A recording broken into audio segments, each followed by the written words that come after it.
All right, welcome to another deep dive.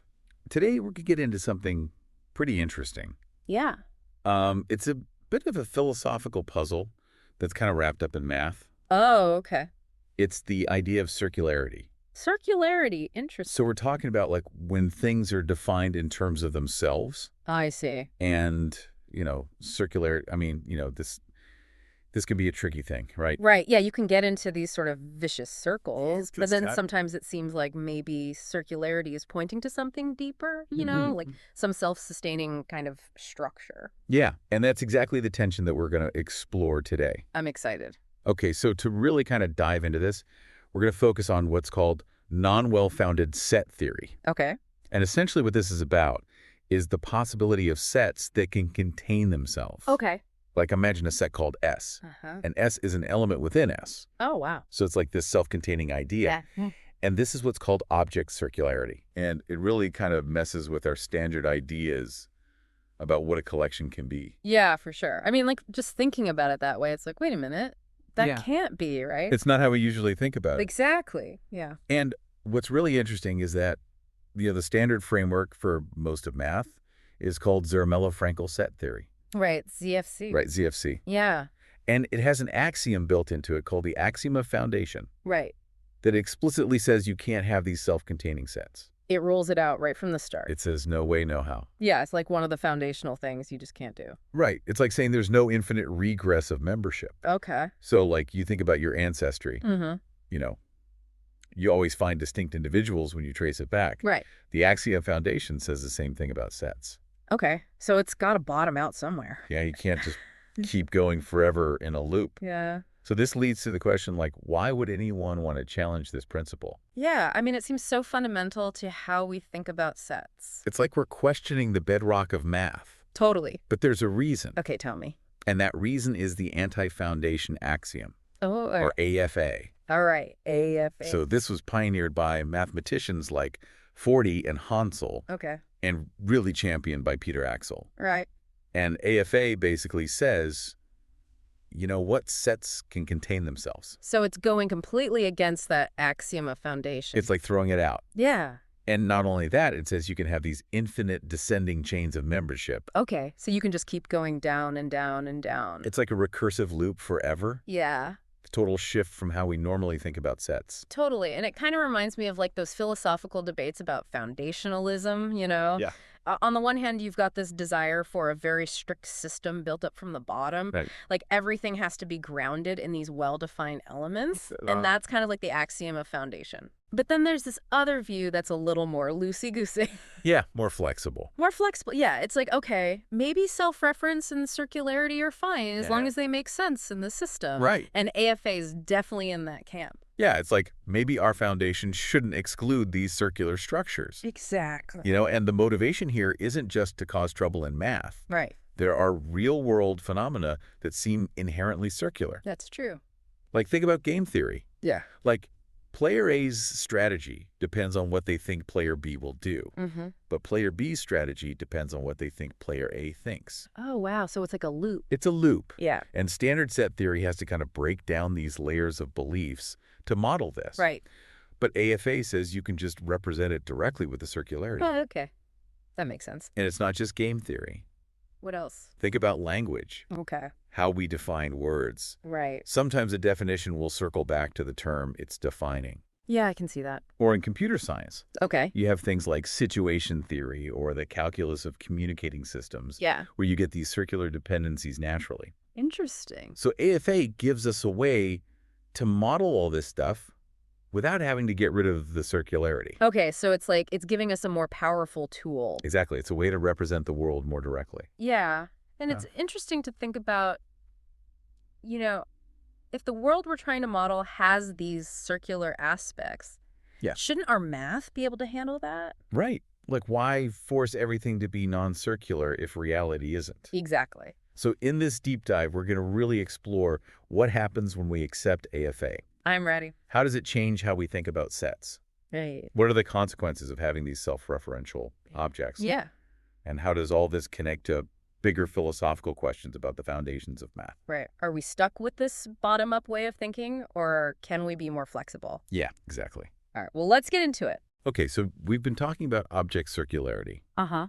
but there's also this idea of definition circularity, Okay. which is where we define a collection in terms of itself. Right. So can we unpack that a bit?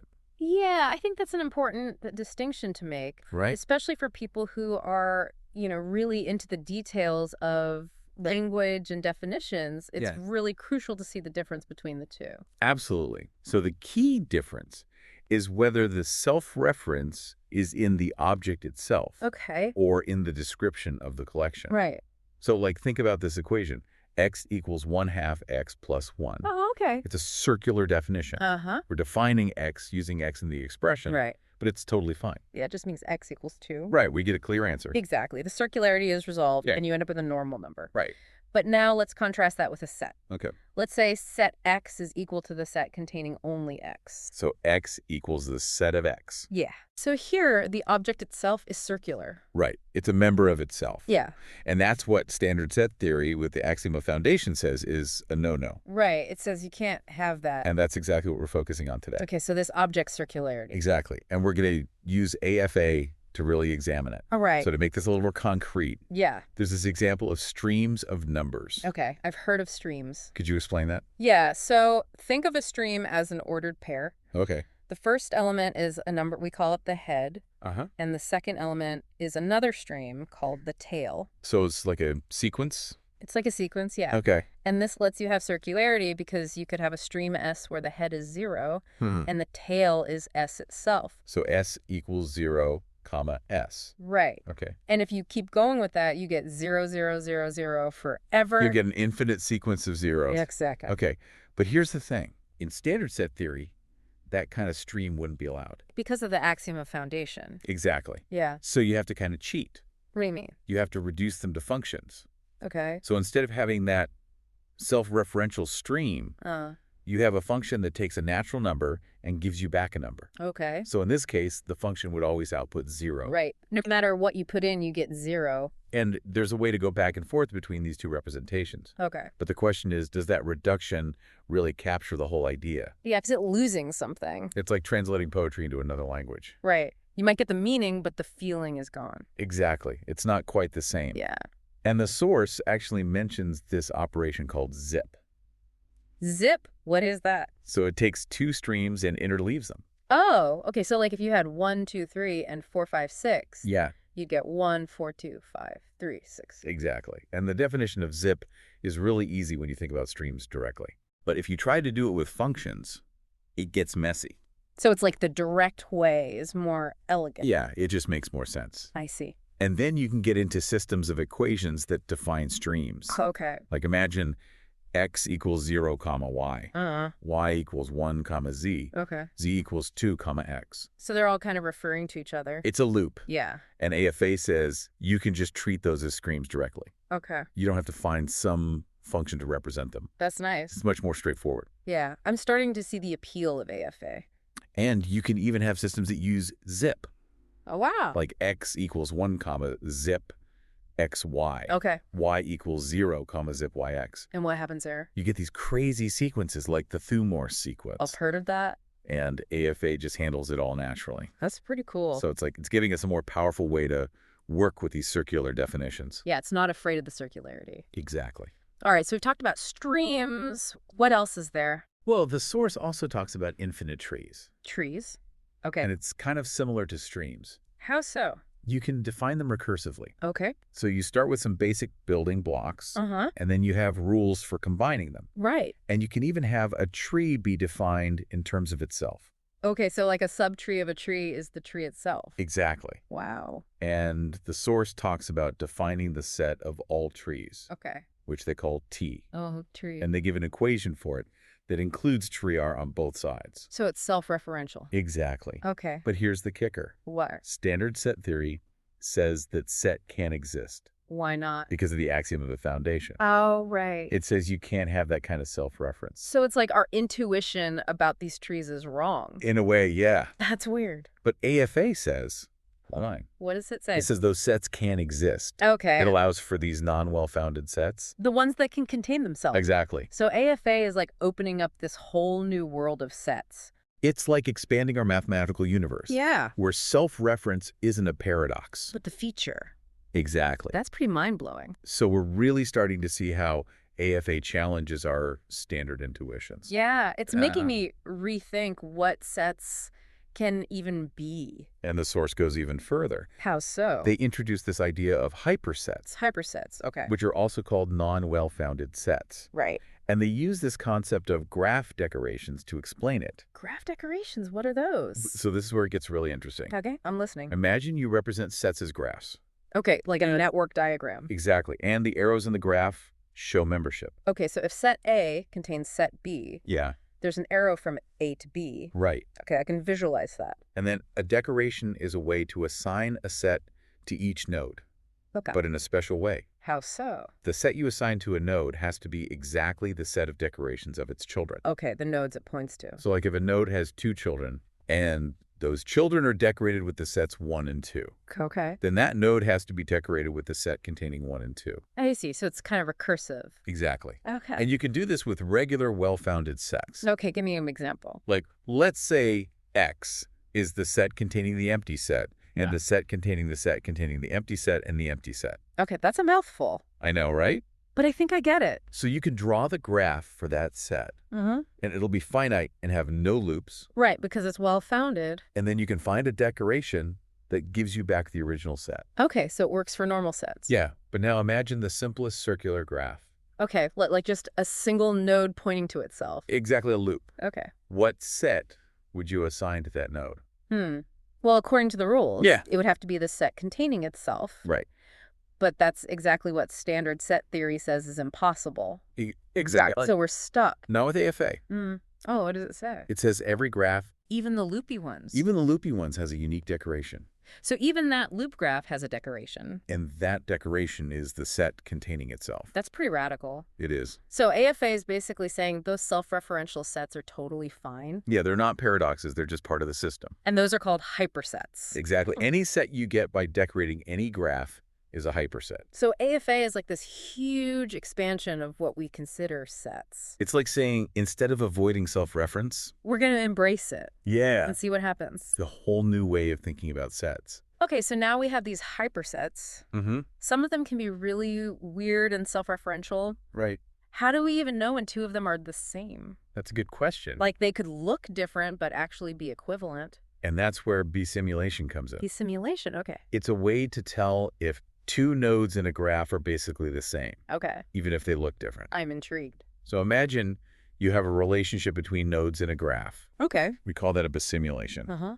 If whenever 2 nodes are related, Let's call them X and Y. okay, X and Y, Yeah. then for every child of X, Right. there has to be a corresponding child of Y that's also related. And vice versa. Exactly. So it's like they have the same branching structure. Yeah. It's about matching the next steps in the graph. I see. And the amazing thing is, Right. under AFA, 2 nodes have the same decoration. Meaning they represent the same hyperset. Exactly. Okay. If and only if there's a bisimulation relating them. So bisimulation is like the test for hyperset equality. It's like saying 2 systems are the same. Uh-huh. If any interaction you can have with one, you can also have with the other. Oh, that's a good way to put it. And the source mentioned something surprising. What's that? You can actually use bisimulation to reduce hypersets to regular sets. So even though AFA introduces all these new sets, Yeah. there's still the connection back to the standard set theory. It's like you can find a well-behaved counterpart for every hyperset. That's fascinating. It's like saying these self-referential objects aren't completely alien. They have a familiar side to them. And all of this brings us to the philosophical underpinnings of these different approaches to set theory. Right, because we've got these two very different views now, Exactly. The source talks about the iterative conception of set. which is the standard view, right? Right. It's the one that supports the axiom of foundation. Okay. And then there's the coiterative conception. Which goes with AFA. Exactly. So could you explain those a bit? Yeah, so the iterative conception is all about building sets up in stages. Okay. You start with the empty set, Right? and then you use the power set operation to get bigger and bigger sets. Uh-huh. And you keep doing that. It's a very structured approach. It's very structured, very bottom-up. Yeah, you're building from a solid foundation. No circularity allowed. Right. Now, the coiterative conception is different. Okay. How so? It's more about sets as solutions to equations Okay. or as structures that come from graphs and their decorations. So it's more top down. Yeah. You start with the big picture, Right. and then you see how the pieces fit together. And self-reference is okay. Yeah, as long as it's consistent within the structure. So it's a more relaxed view in a way. It is. Yeah, it's like, okay, circularity happens. Yeah, let's deal with it. Let's not be afraid of it. And AFA gives us the tools to do that.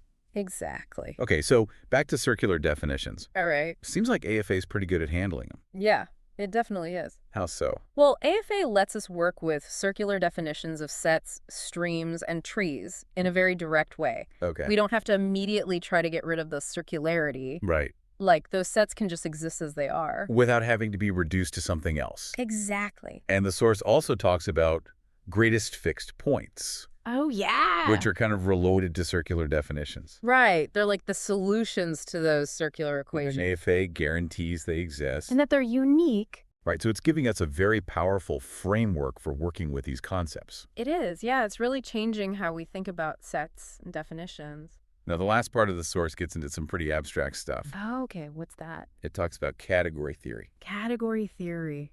Oh, boy. Yeah, it's a bit advanced. But it's cool stuff. It is. So what does it say? What you use is category theory to compare FA and AFA. Okay. And it talks about algebras and coalgebras. Algebras and coalgebras. Okay, I'm listening. So this might seem a bit out there, Sure. but it actually helps to understand the fundamental difference between those two axioms. Okay, let's hear it. So category theory is this really abstract way to describe math. Right, it's like math about math. Exactly, and a key concept is a functor. A functor. Yeah, you could think of it like a mapping between different mathematical worlds. Okay. It translates things from one world to another. Interesting. And then you have algebras and coalgebras. Okay. So an algebra is basically a way to combine things using the rules of the functor. So it's about building things up. Yeah, it's like putting things together. Okay. And a coalgebra is about how to break things down. Or observe them. Exactly. It's about how a structure behaves. So algebras are about construction, Yeah, and coalgebras are about behavior. right. Okay, I think I'm following. And then in category theory, you have these special things called initial algebras Mm-hmm. and final coalgebras. Okay. So an initial algebra is like the most basic structure of its kind. Okay. And you can get to any other structure of that kind from the initial algebra. So it's like the starting point. Exactly. Okay. And a final coalgebra is the opposite. It's like the end point. Yeah, it's the most complex structure of its kind. And you can get to it from any other structure. Right. So it's like they're dual to each other. Exactly. And here's the amazing part. What? The foundation axiom can be expressed as an initial algebra. Really? Yeah. So it's like saying the universe of well-founded sets is the starting point for everything. Exactly. And the anti-foundation axiom can be expressed as a final coalgebra. So it's like saying the universe of hypersets is the end point. Right. It's the most complex structure you can have. That's incredible. So category theory is showing us this deep connection between these two axioms. And it's connecting it to these fundamental ideas about how we define things in math. Exactly. Like, do we build from the bottom up or do we start with the big picture? It's really profound. And the source even has this chart that summarizes all these connections. Yeah, it's like a cheat sheet for understanding FA and AF. It links the algebraic and coalgebraic views to the iterative and coiterative conceptions. Right. And it even hints at connections to syntax and semantics. Wow.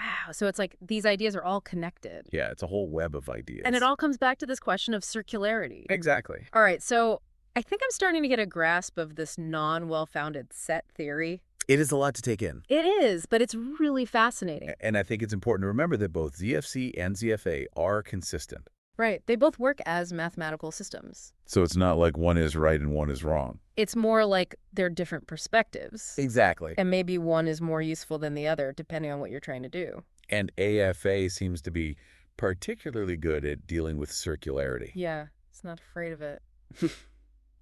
So here's a question to think about. Okay. What does it mean that we have these two different foundational systems? That both work. Yeah. That's a good question. Does it mean there's no one true foundation for math? Or maybe it means truth is relative to the system you're working in. Something to ponder. It is, yeah. It's a really deep philosophical question. And maybe exploring category theory further could give us some answers. Yeah, I think that's a good place to keep digging. Well, this has been a really mind-bending deep dive. It has. Yeah. I feel like I've learned a lot. I have too. And I'm still thinking about that question you asked. That's a tough one. It is, but it's worth thinking about. Absolutely. Thanks for taking me on this journey. Thanks for joining me, and until next time, keep exploring those circularities. I will.